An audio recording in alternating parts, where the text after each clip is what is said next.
To set always on display to show always when charging routine is on in Samsung Galaxy S23 Ultra, first you have to set AOD display mode in this routine to show always.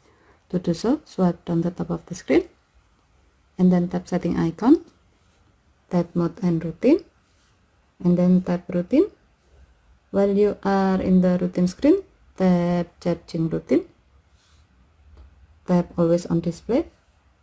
Under display mode section, select show always, and then tap down button to save the change. By doing this, now when the charging routine is active, your phone will enable always on display and you show always as its display mode. In other words, the always on display will always show clock and notification. Okay, thank you for watching. Have a nice day.